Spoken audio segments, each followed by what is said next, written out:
4월 15일 수요 예배 말씀 선포 제목 향유옥합1입니다. 금요일도 똑같은 제목으로 향유옥합 2로 말씀을 선포하기 때문에 제목을 향유옥합1로 정했습니다. 바리새인과 죄 지은 여자 또 예수님과의 대화와 그 장면을 봅니다. 누가복음 7장 36에서 38절 말씀 함께 선포하겠습니다. 시작.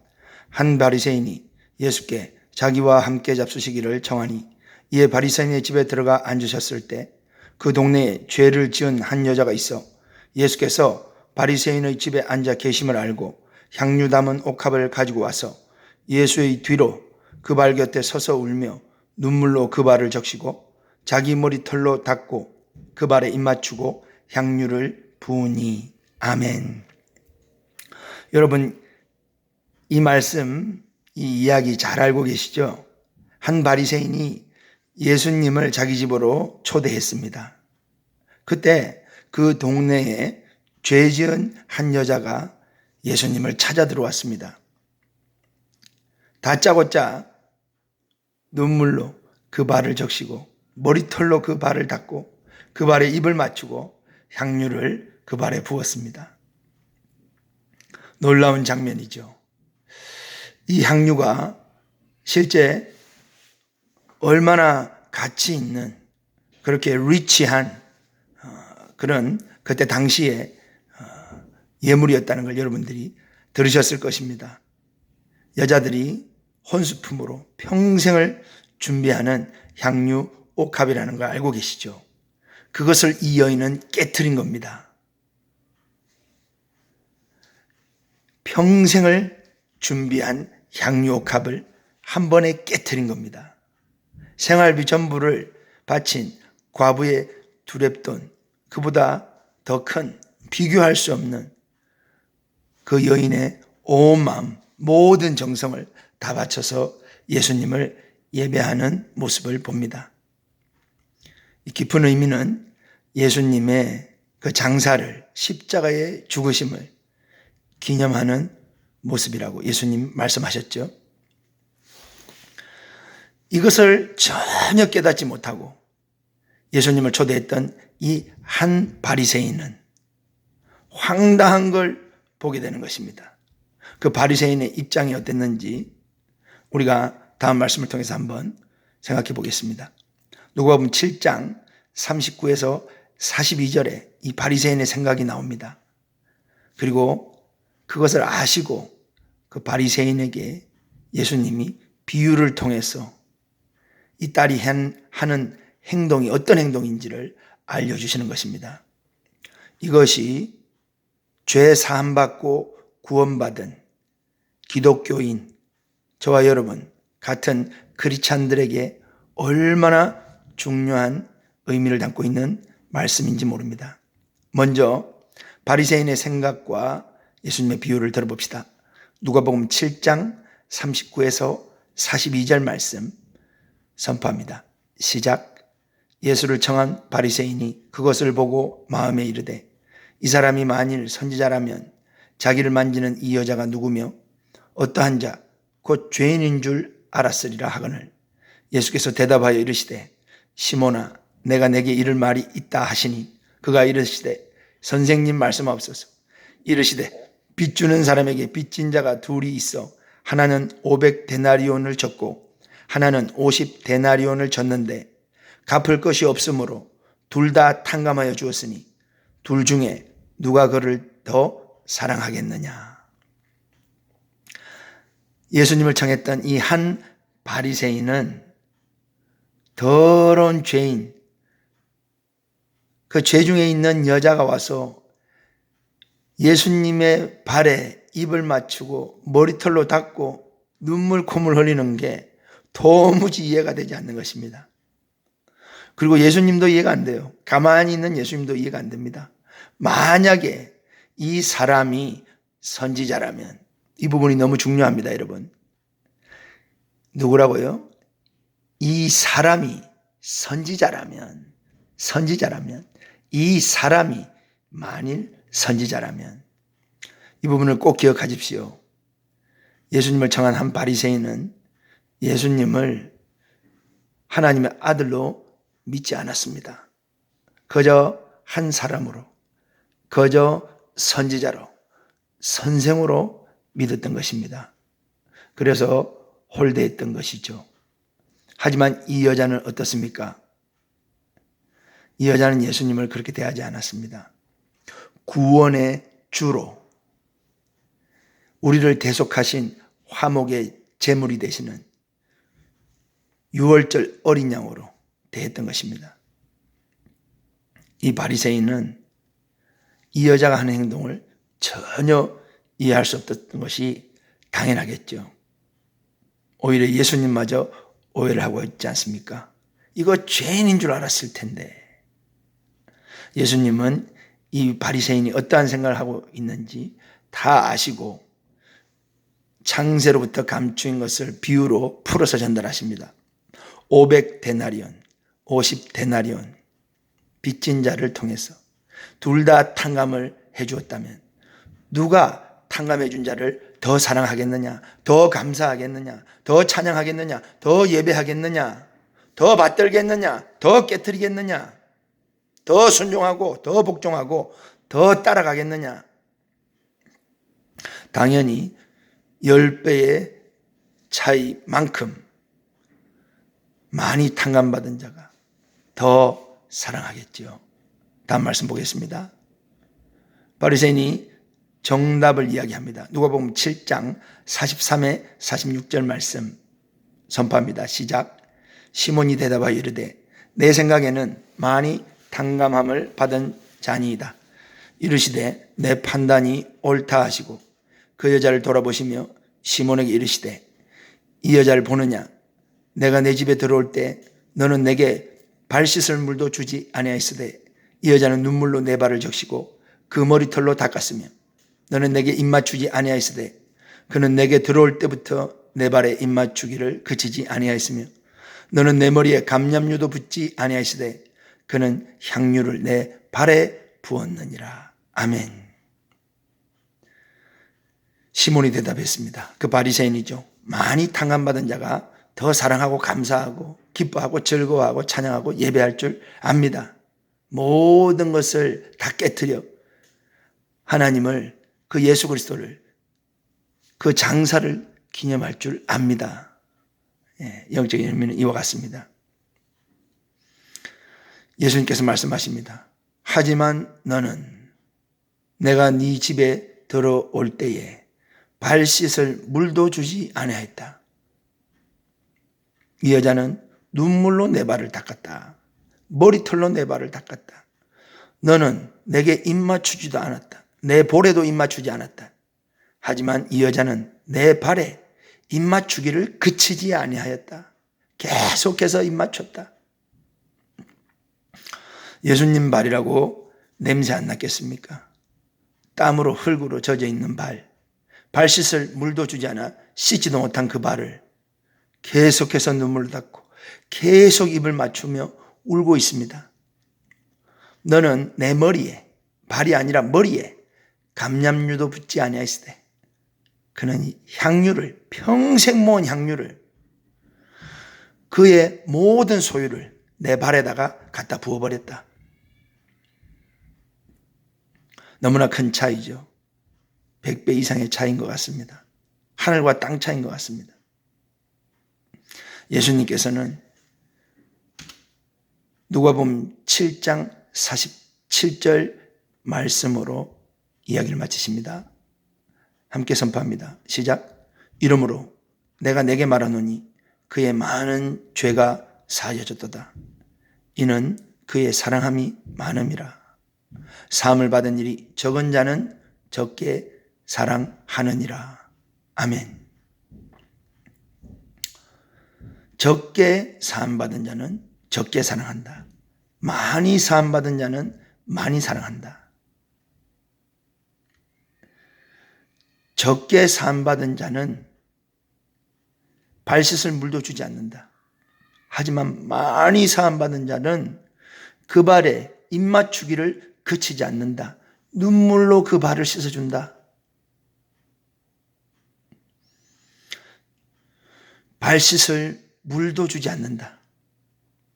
하지만 많이 사함받은 자는 물이 아니라 평생에 모아놓은 그 값진 옥합을 깨뜨려 그 발을 씻어 버린다.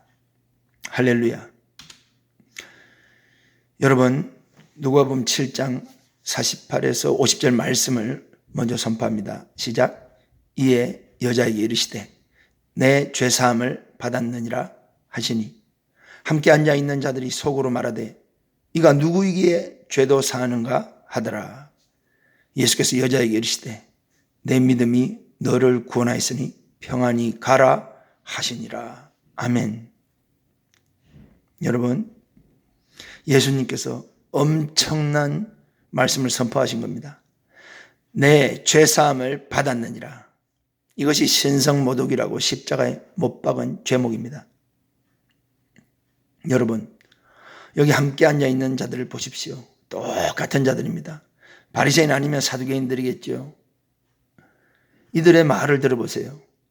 이가 누구이기에 이 사람이, 이 선지자가, 이 선생이 도대체 누구이기에 지가 하나님이라도 되는가, 죄를 사하는가 하더라. 바로 이것이 엄청난 차이입니다, 여러분. 예수께서 여자에게 개의치 않고 이르시되 내 믿음이 너를 구원하였으니 평안히 가라. 할렐루야. 그 여자를 향하여 구원을 선포하십니다. 죄사함을 선포하십니다. 대속을 선포하십니다. 이가 누구이기에 죄도 사하는가, 사람을 구원하기까지 하는가? 누구십니까? 이분이 누구십니까? 여러분들에게 이분이 누구십니까? 어떤 분이십니까?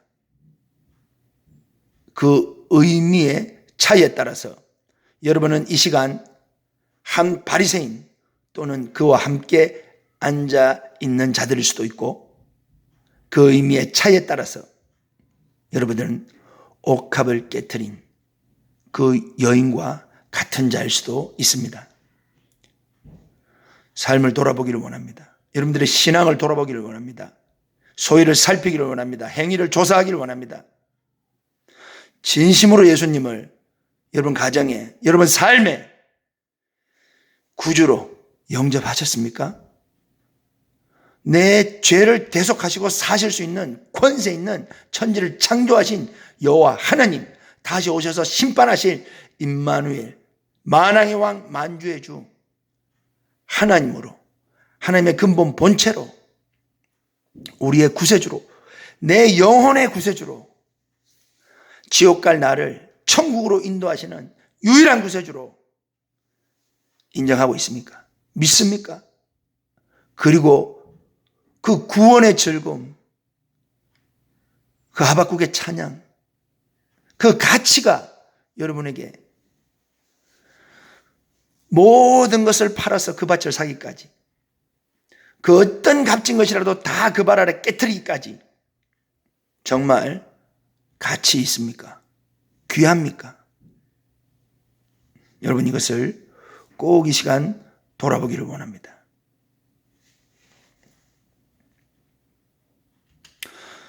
그리고 여러분, 요한복음 8장 6절에 7절 이런 말씀이 있습니다. 함께 선포해 봅시다. 시작. 그들이 이렇게 말하면 고발할 조건을 얻고자 하여 예수를 시험함이로라. 예수께서 몸을 굽히사 손가락으로 땅에 쓰시니 그들이 묻기를 맞이 아니하는지라.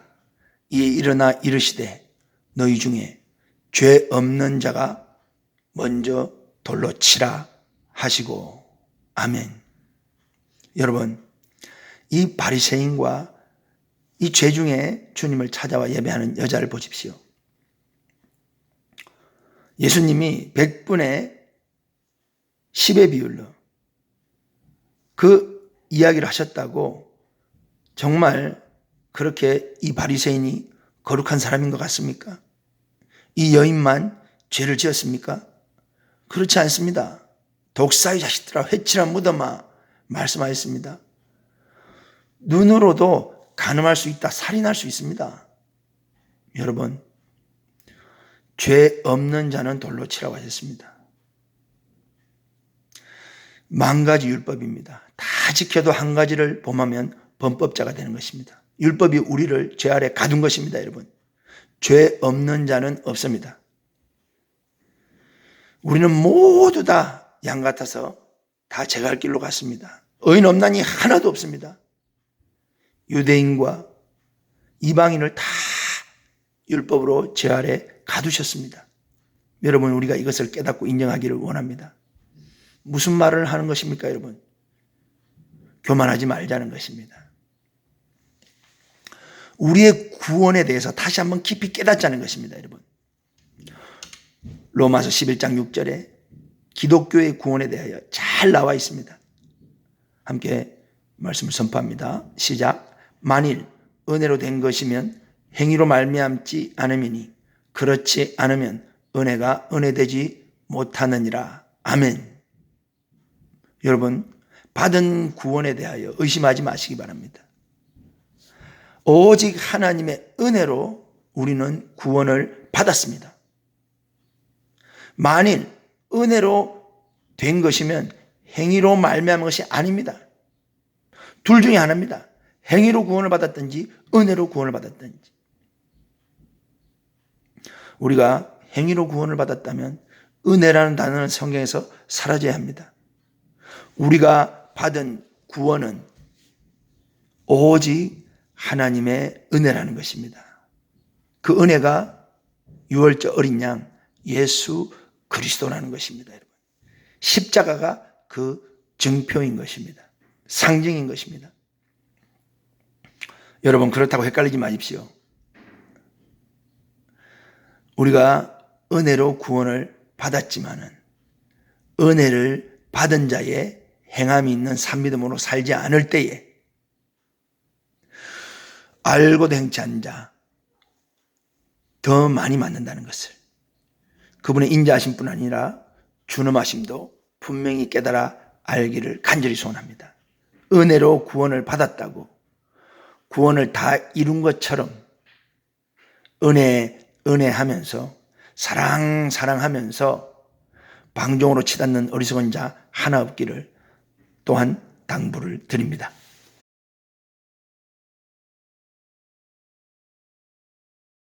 여러분, 함께 회개하기를 원합니다. 야고보서 4장 11에서 12절 말씀 선포합니다. 시작.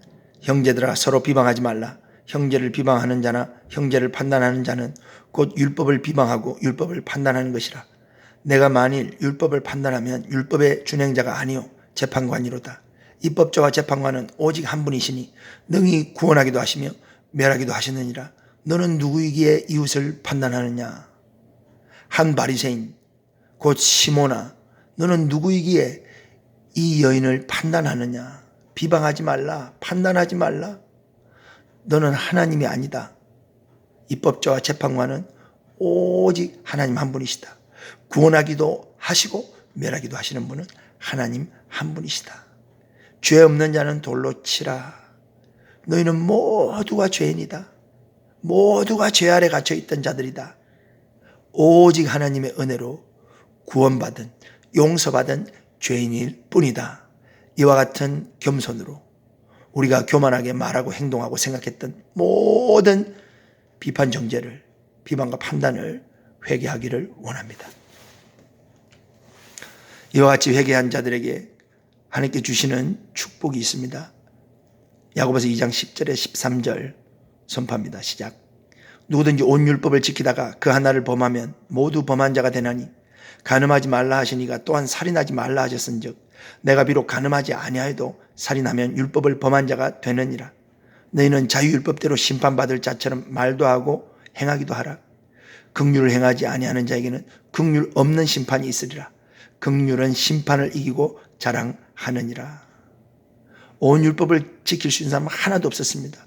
고대로부터 피 없이는, 그 피 흘림 없이는 죄사함이 없다고 피의 제사, 희생의 제물로 모든 죄를 완전히 대속했습니다. 대속제일, 그 피의 제사가 바로 그것입니다. 자유율법은 또 무엇입니까? 긍휼을 여긴 자들만 긍휼 있는 심판을 받는 것이 바로 자유의 율법입니다. 우리의 의로 구원받은 적 없고 우리가 100% 율법을 완성해서 구원을 이룰 수도 없습니다. 하지만 그 부족분을 채울 수 있는 비결이 여기에 있는 것입니다. 긍휼히 여기는 것입니다. 그와 같은 자들만이 이 자유율법대로 긍휼히 여김을 받고 긍휼 있는 심판으로 그 마지막 최후 심판을 이기고 자랑하는 것입니다. 천국에 들어가는 것입니다, 여러분. 하지만 긍휼히 행하지 아니한 자들은 긍휼 없는 심판을 받습니다. 절대로 우리의 의로 구원을 이룰 수가 없는 것입니다, 여러분. 마지막 하나님의 긍휼이 더해지기 위해서는 오직 긍휼히 여길 자를 긍휼히 여기고 용서할 자를 용서하고 사랑할 자를 사랑하고 섬길 자를 섬겨야 되는 것입니다. 이것이 하나님의 가장 큰 축복입니다. 긍휼 있는 심판을 받을 수 있는, 긍휼 있는 심판을 받았다고 자랑할 수 있는 축복을 모두가 받는 저와 여러분 되시기를 간절히 소원합니다. 오늘 받은 말씀의 삶을 비춰보며 회개하고 간구하고 중보하는 기도의 시간을 갖기를 원합니다.